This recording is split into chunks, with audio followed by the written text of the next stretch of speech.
physical spaces we've had for a tournament, and one of the biggest fields in a considerable amount of time. 256 players in the main draw.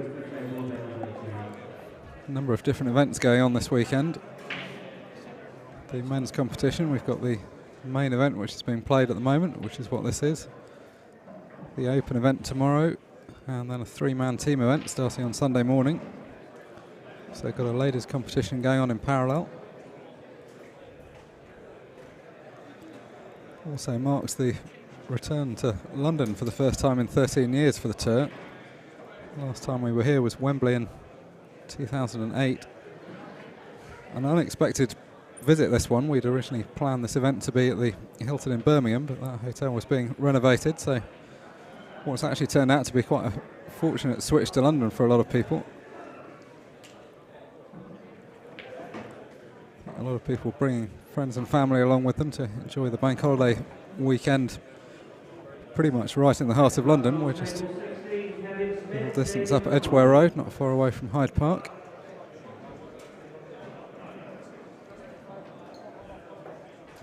Although, as is so often the case with pool tournaments, the action happens inside in the darkened room, and not all of the field spend too much time exploring the outside. And I guess these guys will hope they don't have too much time to, because they'll want to be involved all the way through. This competition plays to a final tomorrow night, scheduled for around 10 o'clock tomorrow night, although past experience would suggest it may run a little later than that.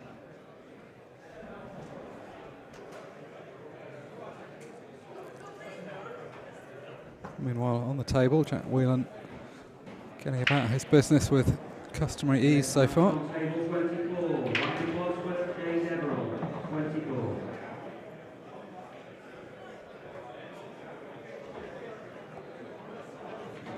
Familiar face, of course, from the black ball scene, trying his hand at world rules this weekend.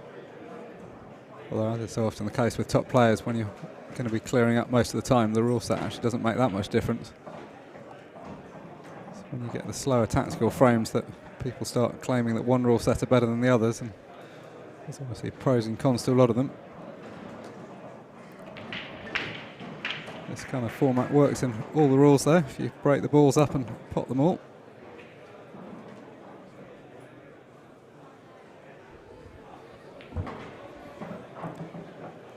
So, good control of the cue ball throughout, this simple black.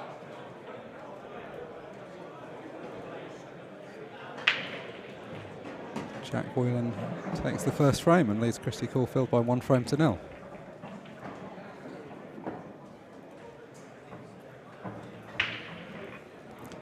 Real buzz around the venue already. 256 players will all be in action at some point this afternoon.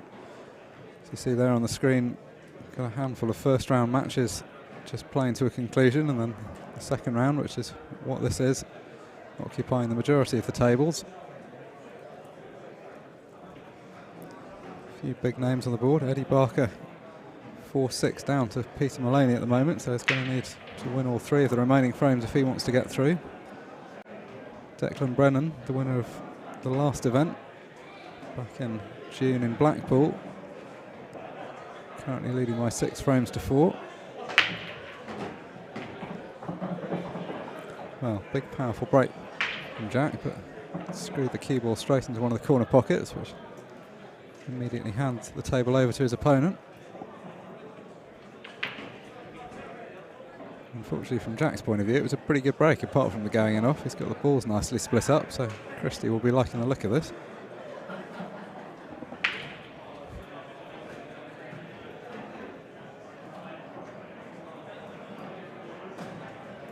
Always nice to have an open position for your first visit to the table. To a point, you don't really mind how you win the frame, but it's just a lot easier and a lot quicker if you can get it done in the one visit.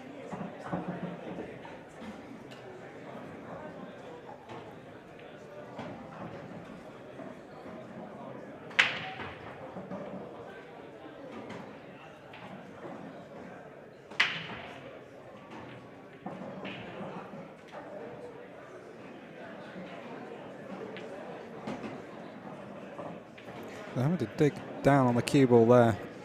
A little bit more angle perhaps on that previous yellow than he would ideally have wanted, but still in okay position.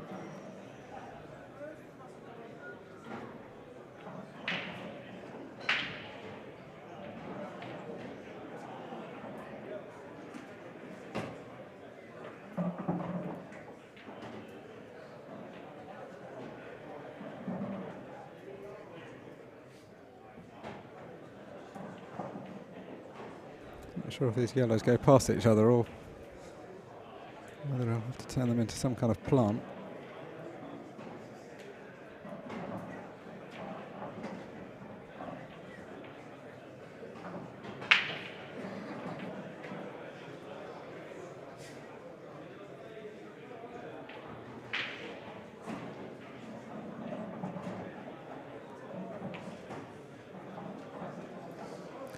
Well, they probably didn't go past each other. He was trying to play on the yellow in a different way, but just pinching a bit too much angle.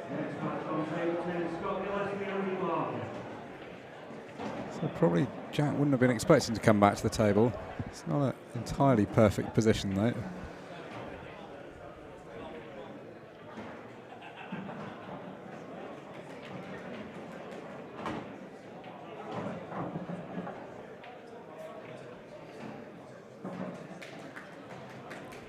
Well, good news and bad news, he was able to negotiate quite a tricky opening pot which opened things up nicely, but unfortunately left a little bit more distance between these two balls than he would ideally have chosen.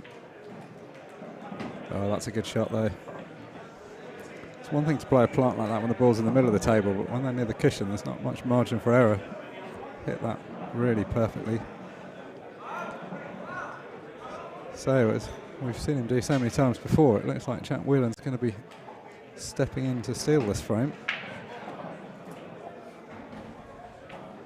The only thing you could imagine going wrong would be to get position on the red that's furthest to the right of our screen as we look at the moment. Doesn't go into what would be the nearest corner pocket for it, but you can see it clearly goes into the other corner pocket.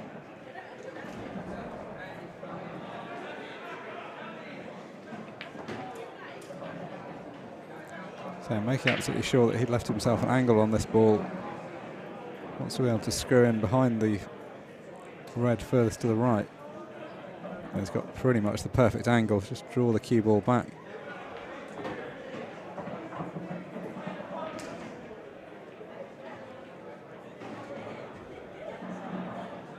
Line was okay, just a hair too hard, which means that he's now going to have to run the cue ball around the table rather than just rolling it in dead weight, I think.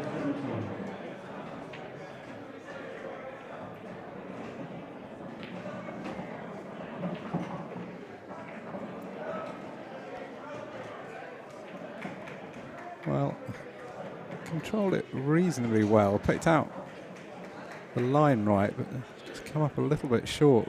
Wanted to screw back to kind of where the spot is to leave a straightforward shot. No mistake though. 2 frames played, 2 frames on the board for Jack Whelan. Slightly careless mistake from Kristi, just let him in there. Yes, it'll be Kristi to break in frame 3, so immediate chance to make amends. So a few big names, as you can see around the room. Table 11 catches the eye. Gareth Hibbert against Jake McCartney. 2 players that have won a lot of stuff recently. I think either of them will be very happy to met each other in the second round. Yes, indeed, well, neither of these players will both consider this to be a pretty tough second round draw. Good solid break there from Kristi, just the 1 yellow ball down.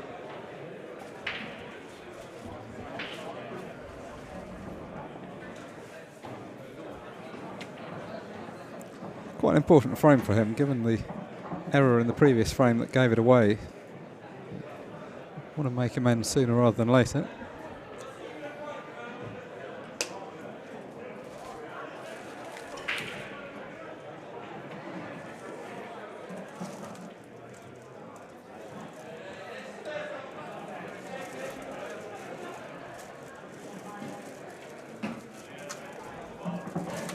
It's a well-controlled shot. Didn't look particularly difficult, but just had to make absolutely sure he got behind the black without flicking it, otherwise that would have messed position up. As it is, he's nicely in.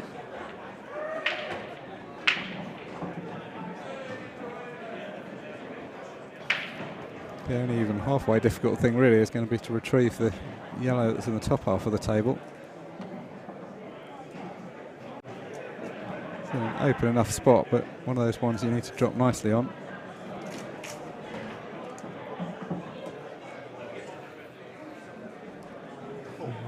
A slight error there.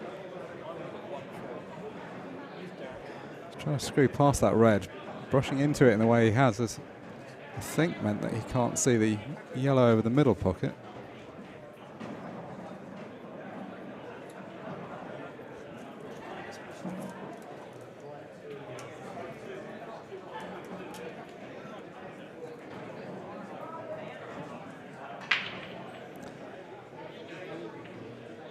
So you're going to have to go about this the other way, although, well, I was going to say, as it happens, that shouldn't be too much of a problem.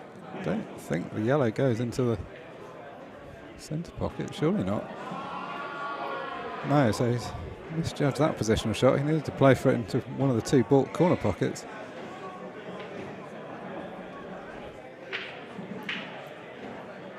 So it's been one of those clearances where it's just, the position has just slightly got away from him and it's just cumulatively got worse.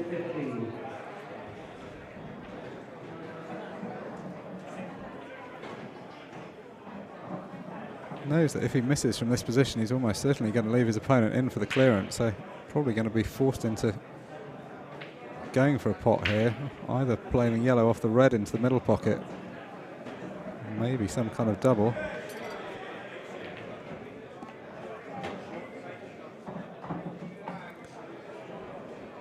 Well, it's been in a number of ways a more dramatic clearance than the one he probably had in mind, but the balls keep going in.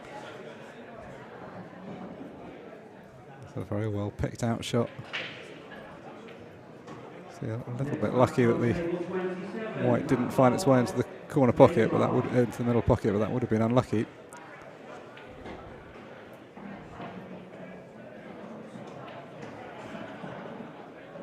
It's amazing sometimes just being hampered by a ball. Obviously, if he could have got his hand on the table there, you couldn't have imagined him missing that. But the fact he was having to cue over the ball. Well, when I say missing that, of course I mean missing the pot. What he actually did was to miss the ball, which was even more surprising. So Christmas has come a few months early for Jack Whelan. Yet again, just stepping in with a real join the dots finish. As it happens, he's got two visits here, but pretty hard to conceive of a situation where he'd need both of them.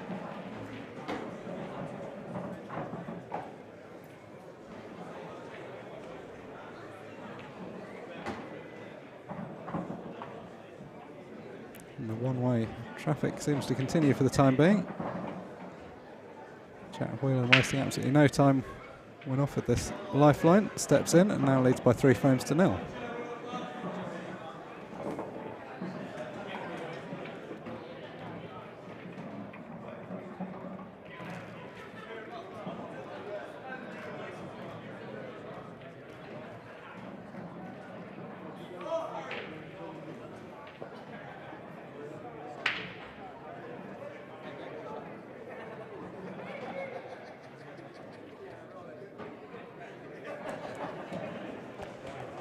It's Jack Whelan that steps up to break in frame 4.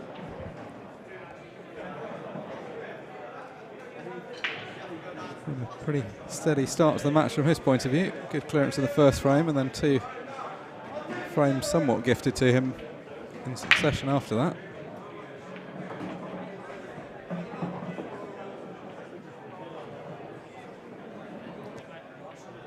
Not a bad break. A few balls clustered together at the bottom of the table, but I've been happy to see that yellow go around all the angles and find its way into the corner.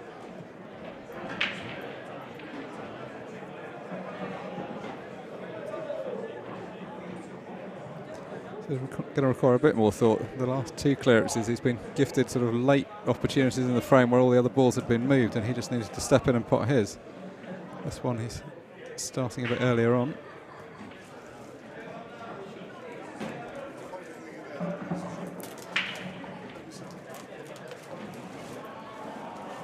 So opting for the yellows, but didn't mean to knock the second one safe. So he's now going to have to excavate that again. He's actually got quite a good angle if he wanted to do that. He's got an angle to put the one into the bottom right-hand corner, just cannon into the yellow and the red that are together.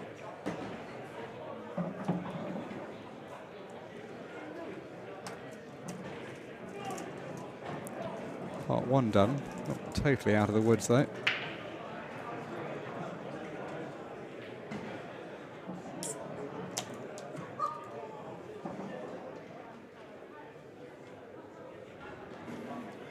Not a bad angle to play a cross double on this yellow. You can take the white up and down the table potentially. And in fact, we're able to play it in off the other red.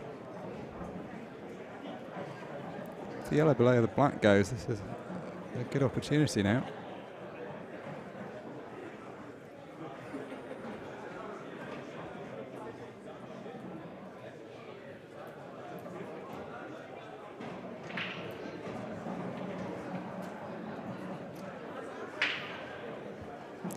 Joined in the commentary box by Nick Finn. In the brief minutes you've been away, Nick, 3 frames on the board already for Jack Whelan. I can see you. I mean, the match has only been going for about 10 minutes, hasn't it? Yeah, Jack deserved the first frame, and then Kristi somewhat gifted him the second and third frames. I mean, he deserved them. He cleared up in both of those as well, but got given a bit of a lifeline in those 2 frames.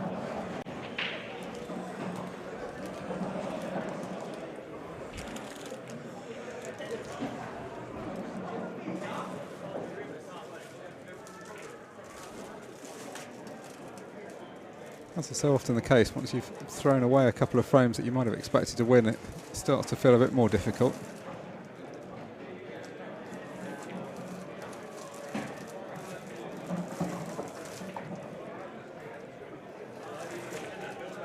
Not sure he necessarily needs to win the frame to settle down, in the sense he's an experienced enough player already, but whoever you are, you still don't want your opponent getting too far ahead before you've even opened your account. So very much like to clear up in this visit without allowing his opponent back to the table.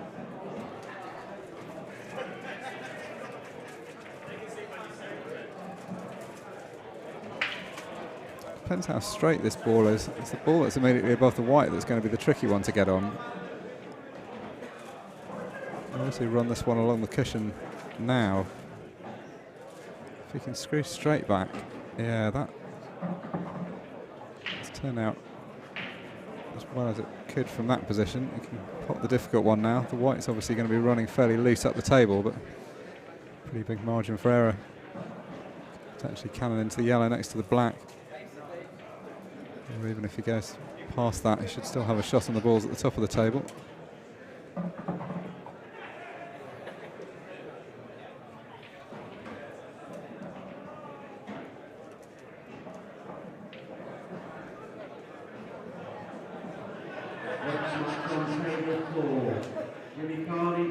As you can imagine, a pretty loud atmosphere around the room with so many people playing. 56 people playing at the moment. There's probably another 50 or 100 milling around watching some of these games. Well, I think most players would prefer this environment. The pool is kind of meant to be played in loud surroundings like this, so nice to see lots of people around watching the game. One of the events I do enjoy, I must admit, is the one that was last weekend, which was the Golden 8 Ball, which was played up at the Norbreck in Blackpool, and they take that to a whole new level. They bring in a jukebox and huge speakers, and then just blast out music for the entire weekend. You go in there at 8:30 in the morning, and they filled it with smoke from the smoke machines, and they've got the lights going and the music pumping out, and it's just an atmosphere that's absolutely unique, and I think it's got its own place. I think it's really great sometimes. I mean, you want to do it every event and on events like these, but I just think it's brilliant as a kind of, you know, a different kind of event. Great fun. Yeah, and it kind of takes pool back to its roots, because most of us, I guess, started playing in pubs, bars, clubs. I mean, it's when you get to the closer to elite level and tournaments like this held in sort of nice hotels in nicer, more respectable surroundings, but it's often played in a pretty boisterous environment. 4-0 down, Kristi, and for me, always an underrated player. He's a tough person to beat. He's a tough person to beat. I would never expect the scoreline. I mean, take nothing away from Jack, of course. Ex-world champion. You expect absolute quality from him, but yeah, Kristi always there and thereabouts. Puts on some great performances sometimes, maybe just lacks a little bit of consistency. Yeah, I think it's the consistency that's going to annoy him. If he looks back on this, you could make a highlights reel of quite a lot of good pots he's made, but then there's been at least one bound mistake in each of the 3 frames that he's given away. And if it rains, it pours. Comes up with a dry break, and that's not what you need at 4-0 down. He's back in the corner, shaking his head and ruining his luck. Probably the most difficult clearance opportunity Jack's had it in the 5 frames played so far. Got a few balls clustered together. I mean, this is a good example. We were talking earlier on about how good players get after the problems earlier on. Jack's quickly got down, left himself an angle on the ball over the bottom right-hand corner pocket to move the 2 that are tied up.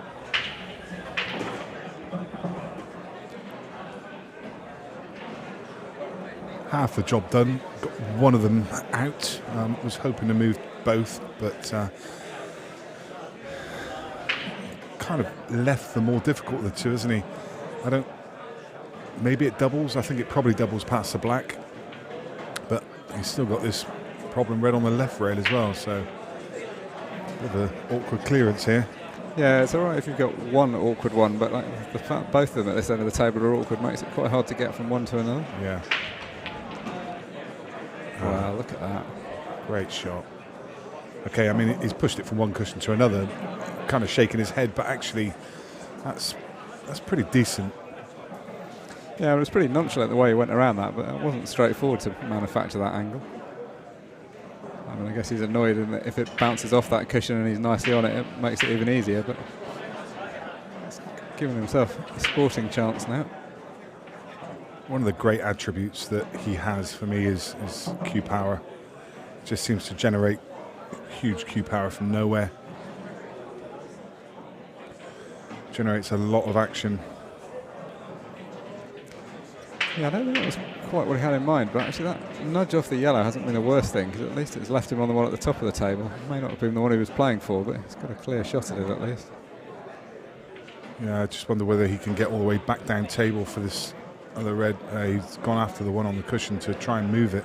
He's actually pushed it worse, and I just wonder if he should have maybe taken his medicine and just tried to leave some kind of double.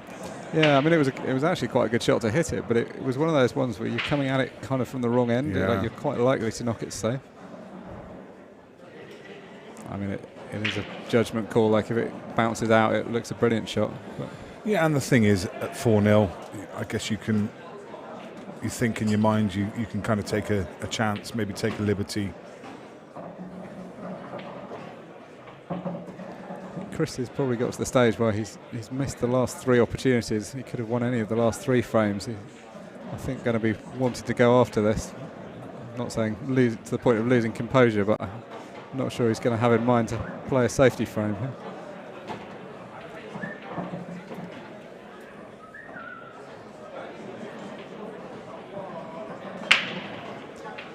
Clear to see what the problem is.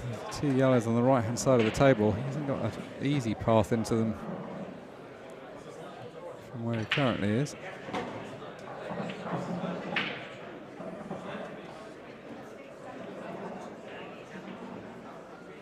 He's only going to have one chance to try and hit them, and he's going to have to get both out.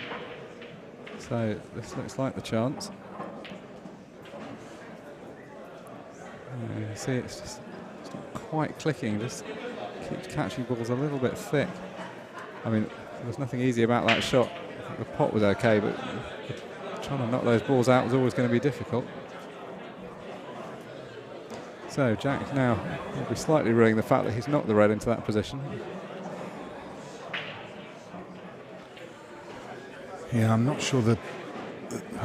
He's going after a double. I was going to say I'm not sure it's there, but maybe doubling it back to the corner. Where he's had a go at maybe putting some covering fire in. Just overhit it slightly, but it's ugly for Kristi. I guess he was playing it as a kind of double to nothing, where if it goes in, Jack was on the red at the top of the table. And he's got to play this with some pace, and it makes him so much more difficult. Even that, I mean, he's played it at a controlled weight, and even that just rattled it. That's such a difficult shot to play at any kind of pace. You have to hit them absolutely perfectly, don't you? Particularly when you're any distance from them. If the cue ball's right there, you can sometimes bang them in a bit harder, but playing over that kind of distance.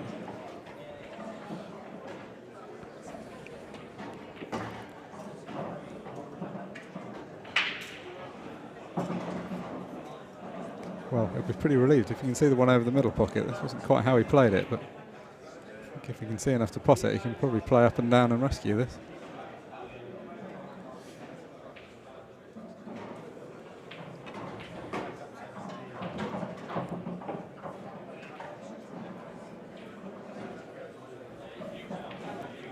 Completely out of the woods, but at least he's got a clear shot at this last ride. Yeah, he'd be absolutely fine. It'd be no problem at all if the yellow wasn't blocking the path to the bottom right corner pocket, but because he could just play this off 2 rails or even 1 rail. As it is, he's going to have to come around, well, 3 and leave this horrible testing black. Well, it's the most difficult single ball he's faced in this match. He's been up to every other challenge so far, but however good you are, this is a tricky shot with your hand kind of half in the corner pocket. Yeah, I mean, he's doing the right thing getting up. It's one of those ones that's sort of hard to get steady on. It's kind of an unnatural place to put your hand. To dig down on it as well for added complexity.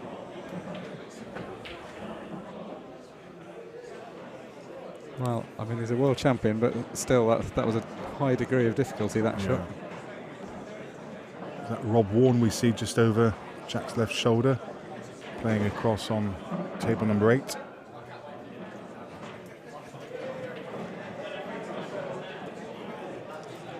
Yes, I mean, he's a player that probably isn't in the top few on the betting, but is another very capable player that could easily win an event of this calibre.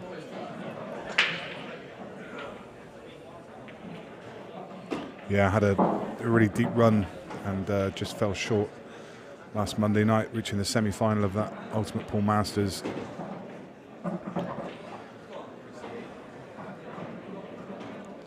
I think Kristi was sat in his chair just 2 or 3 minutes ago, shaking his head and ruining his luck. And I think he'd probably pretty much written off the game, what would have been 5-0, but managing to steal that frame away from Jack, it gives him a glimmer of hope. Jack's got the break in the next, and he's got one of the biggest breaks in the game. But Kristi's going to be hoping that he breaks dry. He's got a huge break, Jack. Always breaks from the same place, never diversifies. You never really see him go to the cut break. He just puts the ball half an inch to the right as we look at it and just powers that front ball. And I mentioned a dry break, and that's exactly what's happened. But look at that spread of balls. He really does time them well. Always has. Yeah, and I think that head-on break is the right one for these tables. I think there is a place for the cut break, but I think these tables, they generally split well, and you do more often than not pot one. Just controlling the white seems to be the thing that's served most people well.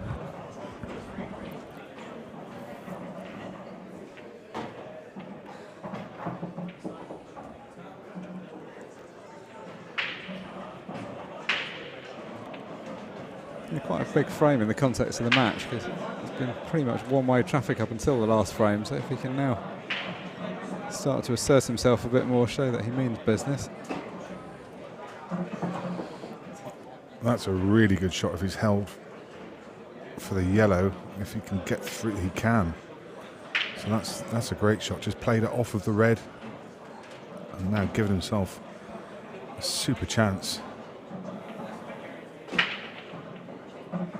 Yeah, just see enough of the cue ball not to have to cue over the red that he was next to. Yeah, this is a very good opportunity, isn't it? There's a clear pocket for all the balls.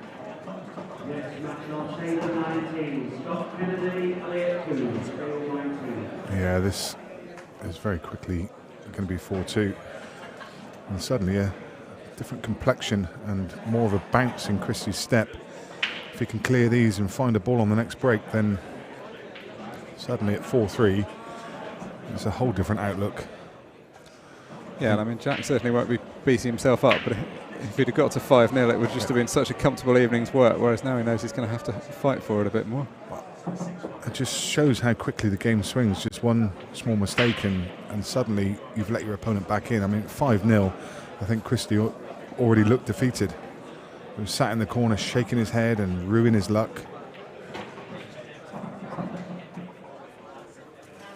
Yeah, it's easy to think it's not your night, but then suddenly something happens and you think, oh, maybe it is actually.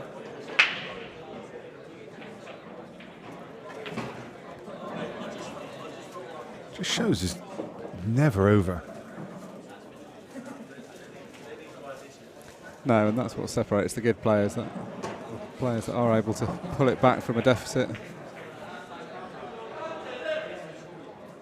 And also, I mean, if you watch your opponent reel off 4 in a row, you know you're a similar standard, you can do the same, so nothing to say you can't level it up.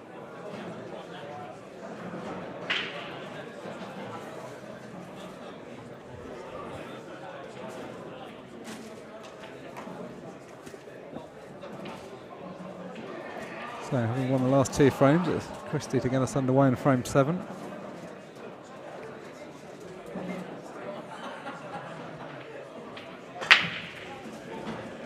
Josh Kane just down behind the All-Stars banner on the right-hand side. Just sat behind it all. Was very animated. When he finds something funny, it's funny watching him. Yeah, it's a really nice layout, this room. It's just easy for people to drop in and watch. Yeah.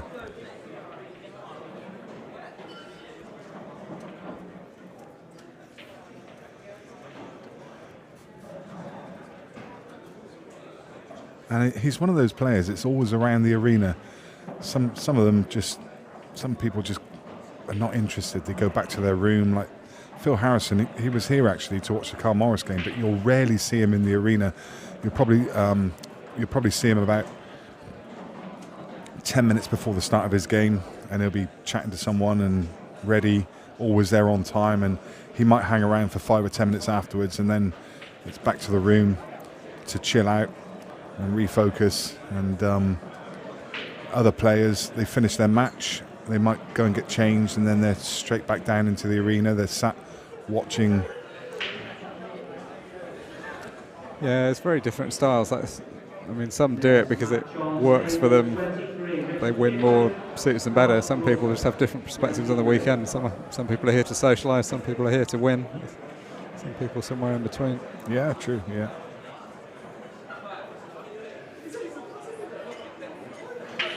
There's always quite a happy atmosphere on a Friday night. I guess it's like the beginning of any tournament in any sport. There's sort of a lot of promise ahead for everyone. Yeah. But by the end of it, some decisions have been settled. Some people are very happy, and some people are very sad. By the end of the evening, well, what are we down to tonight? It must be 32, is it?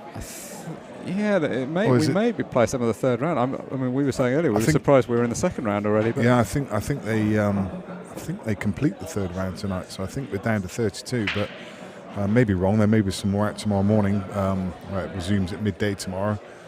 The action in the main event. The open event will be going from 9:30, I think, or 9 o'clock. But yeah, it's when you think by then the main event is probably, well, it's an interesting stat actually when you put it like that, because I mean that's 80 over 200 players gone. of the field out, isn't it? So by then, by the end of the evening, and you know, probably most of those will just enjoy a beer and. Yeah, I mean that's one of the things people don't always realise about knockout tournaments. You know, you say you've lost in the second or third round, and people sort of consider that must have been a bad result. But I mean, actually, most people lose by that stage, and then it obviously takes a long time to play down the rest because you only lose half a field each time, and the number goes smaller. I so often draw the similarities to poker, but it's exactly the same. If you've got 300-400 players in a poker event at the start of the Friday, by the end of the Friday, there's probably only about 100 left. There's so many been knocked out, and it's quite similar. You just have a different atmosphere because people are then relaxed, and some know that they've got to get up tomorrow and focus on what lies ahead in the last 32, and others. Yeah, not so much. Never is that true that if you go to something like the World Series for poker, I quite often go for the beginning of the tournament. I just quite like the optimism at the beginning. You get there on the first day, everyone's flying in, chatting about what they're doing, and everyone's like, this could be their summer, they could win stuff. And 3 weeks later, everyone's in the corridor going, you won't believe what this guy called me with. How did this happen? So scores on the door. It's an interesting game there on table 11. Gareth Hibbett 5-2 up against Jake McCartney. They were 2 apiece. John McAllister in action against Anthony Tedds. He's 4-1 up against Mr. Tedds. In fact, Anthony here with his girlfriend. She's playing in the ladies' event. In fact, I spent some time in Vegas, funnily enough, talking about Vegas. I spent some time with him and his girlfriend for the Moscone Cup. When it was last held over there, which must have been 2019, I guess, December. Yeah, we've got a slightly strange pattern where it's going to be held twice in Europe in a row, isn't it? Yeah, and a lot of the Americans were ruining their luck over that and saying that the Europeans are going to get the home advantage. But for me, the home advantage comes from having a crowd in. And of course, at the last one, there was no crowd. There was no audience there. They played in front of nobody. So, I don't believe there was any home advantage there whatsoever for that last Moscone Cup. You could have just been playing anywhere in the world. They were just in a room. It's not like they're playing on their home tables. It's a Rasson table. I think, were they playing on Rasson last time? Yeah, I think so. They've used that for a lot of the big tournaments recently. They were playing on a Rasson table in, where was it, Milton Keynes or somewhere? I can't remember now, but it could have been anywhere in the world. And without having the home crowd, well, this time, maybe that was one of the factors to bring it back over here, that Europe get that equal chance that they get the crowd in again to be able to watch it. Yeah, I'm not sure what the thinking was. I mean, the US has been pretty tough with travel restrictions. There may have been a pragmatic element that it was safer to do it this way around. I think when they made the decision, some of the hotels were still shut down, or they were just starting to reopen, and the travel restrictions were still in place. There was still a ban on travelling across to America. So, I think they just took the pragmatic approach and said, look, we don't know what it's going to be like in December, so let's not take a chance. Let's hold it in Europe. We know that we're pretty sure that the Americans will be able to get over here, so let's play it here. And really, as I say, that home advantage, it's kind of, back on serve essentially. Yeah, I mean, if you've never been to the Moscone Cup, the environment is just amazing. I don't think if you ever went in the days, it was at the York Hall. I never so did. Far from I never did. That was the loudest, most aggressive atmosphere I've ever seen in a big pool tournament, and the whole place was just screaming at the top of their lungs whenever their player did something. I think I've been to the last 4. Obviously not the last one, but the 4 prior to that, and that was obviously when they started holding it at Alexandra Palace. I would have loved to have gone to the York Hall, I must admit. Yeah, I mean, Ali Pali is a great place. I mean, it's a better venue for it, really, and it's a much larger crowd. But I think because the room was small in the York Hall, it's had a really menacing sort of feel about it. Also, I think the crowds back then, it was probably a smaller crowd, and before it was so many non-pool players, it was probably a slightly more hardcore crowd that really got on the players' backs. Yeah. I mean, one of the joys of Ali Pali has been it's attracted a really broad crowd and probably beyond the traditional pool players. Yeah, just funny enough, just last week booked the tickets. The tickets have just gone on sale for the Moscone. We've just booked tickets for this year. I think we've got Tuesday, Wednesday, we've got gold tickets, and then we went for a VIP. They did a bit more in the VIP this time, and then they did a VIP Ultimate Experience, or a Platinum, I think they called it, whereby it's an all-access pass. You get backstage and you get to go in the players' practice room. So it's and I think you get a bit of a tour around with one of the legends of the Moscone Cup as well. So it should be good. We did try to get those platinum tickets actually, but they were announced, and before they even went on sale, they were all taken by corporate. So I don't think any were available to Joe Public, which was a bit of a shame. But I think we managed to get a normal VIP ticket for the Thursday. So looking forward to that. Should be another great event in Alexandra Palace. I think it starts on the 7th of December this year. I mean, it's just a packed calendar now. I think the weekend before that is, well, there is an event the last weekend before that, start of December. I think it's probably the last Ultimate Pool Tour. Yeah, I mean, it's funny having such a packed calendar generally. I feel like, you know, like for a lot of people, the last year probably didn't have as many things on one's calendar as one used to. There were obviously big periods you just had to stay at home, whereas now you look ahead and we've got 3 of these events coming up in the next 2 months. The Ultimate Pool ones, as you say. In October, I've got 3 weekends back to back to back. I think I'm going to be exhausted come the end of the year. Surprisingly, these weekends really do take it out of you. It always takes me a couple of days to recover. Well, yes, I mean, especially, although it sounds easy doing the commentary, I mean, you're going to be doing a day from 9 a.m. till midnight tomorrow, so that's going to be pretty solid.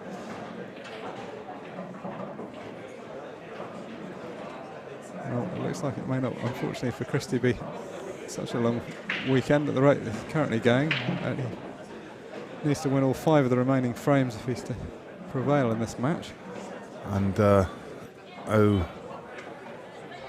just shows how tricky this game is. Just a few more inches of pace and this was absolute formality, and now it's tricky.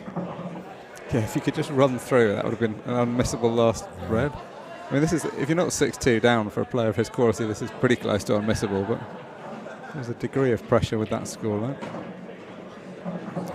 Played it well, and it shows how important, while we were talking away about different things, that he had a chance to go 5-3 and missed it, and Jack came and took the next frame away as well. So 6-2, Jack with the break in the next frame. Now 6-3. It's a bit of a forlorn hope when you think that, you know, Jack's got at least 2 more breaks, and the way he's been timing it, he's going to get opportunities. Well, at least Kristi can derive some confidence. Like, took that clearance out well. At least he hasn't fallen apart under the scoreline, but he'll still be annoyed to be 3 frames behind. Well, especially, of course, although 3 frames behind sounds a lot, really, we're only talking about like a couple of mistakes differences accounts for that whole swing, so could have been very different. He's made a ball, but just didn't get through that at all. Yeah, well, I mean, if you're going to be critical, I think he didn't rack them right. Actually, it looked like he probably hit them okay. They just didn't seem to move. But players rack their own, so you've got to take it on the chin if it turns out like that. They're not the worst tables to rack on. Like sometimes with new cloths, they can sort of slip off each other. Generally, we've seen people manage to rack them up fairly tight.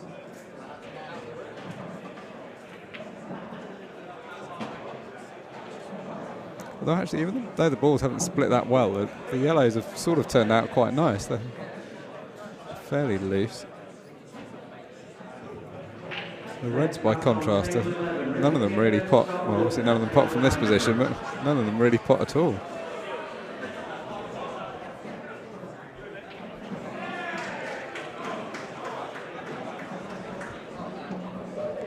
Just confirming that the red wasn't on the cushion. He envisaged hitting that one along the cushion, so just in case he hadn't hit another cushion, just clarifying that. And that's actually turned out pretty golden from the position he was in. To get it tight over the pocket like that was no formality.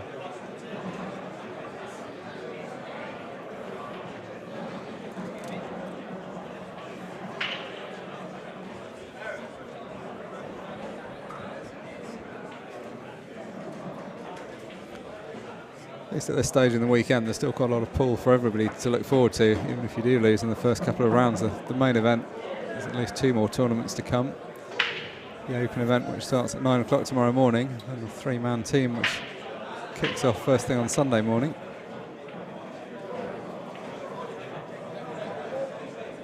Three-man team making its annual appearance. It doesn't appear at regular tour events, but this Festival of Pool that we normally try and hold over a bank holiday weekend to give an extra day. So it's a randomly drawn 3-man team event. Everybody in the main draw is eligible to enter. You get picked out with 2 teammates, and then it's a knockout against another 3-man team.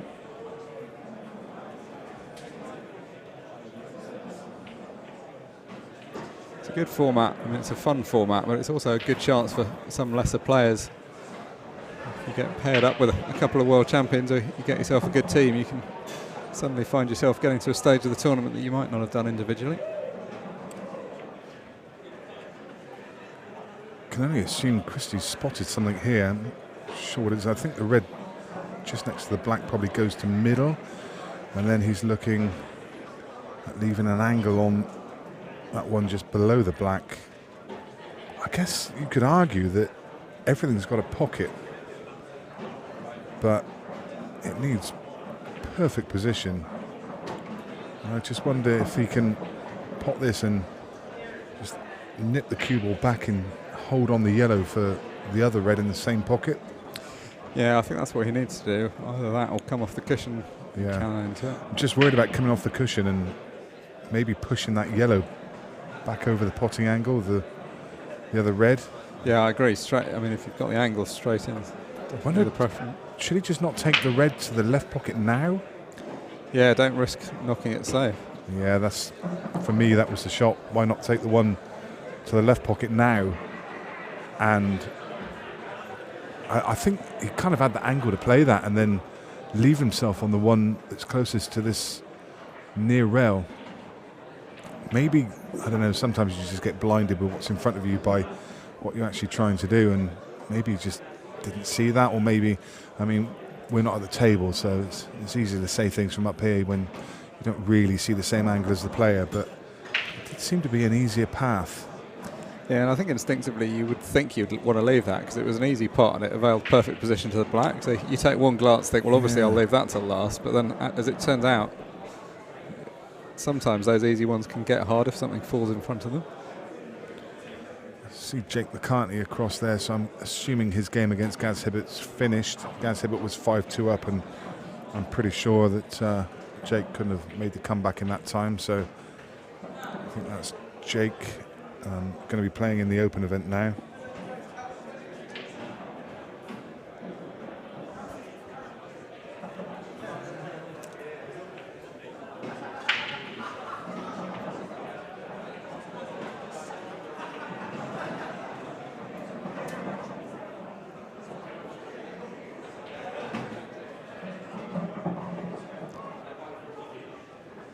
This is the kind of position when you're 6-3 up that you quite like the look of. I think if you're 6-3 down, you're probably looking at yellow on the right-hand side cushion thinking maybe that'll be a problem, but I think for Jack he's just thinking, well, of course I'll get on that or double that. I think he can get it out. He's going to knock it out, yeah. And a good angle just to stand across into it.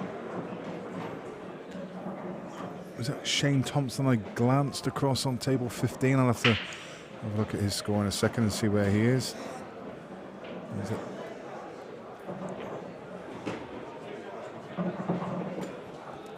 This is a nice angle Jack's got. He can just run the bottom of these 2 yellows into the left-hand corner, and the white's naturally going to come out for the other 2.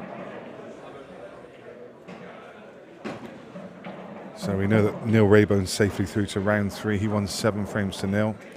John Chapman 7-2 against Jasper Summons. Dave Fernandez through. Jamie Fay through.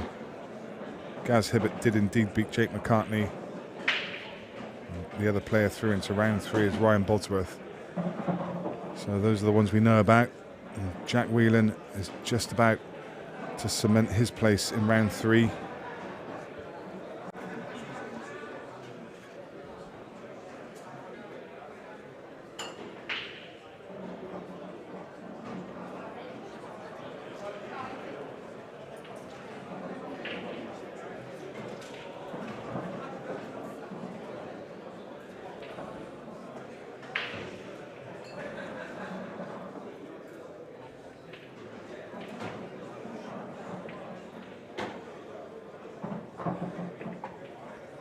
Well, I don't think you can really argue with the scoreline. Kristi's played some good stuff, but has been responsible for a few unforced errors. Yeah. Jack, by contrast, has just been pretty solid throughout. And that's Jack Whelan through into round 3. And, well, the tournament's starting to take shape. That round 3 starting to take shape as well. And if you want to keep an eye on it, then, in fact, most of the top games in that are now already settled. As I say, Wade Morley already through, John Chapman, Declan Brennan, Connor Tracy, Glenn Whitmore, Liam White, and Scott Price, all through into that round 3. We're going to go and have a chat to the man that's also through there. We'll see you in a moment with Jack Whelan.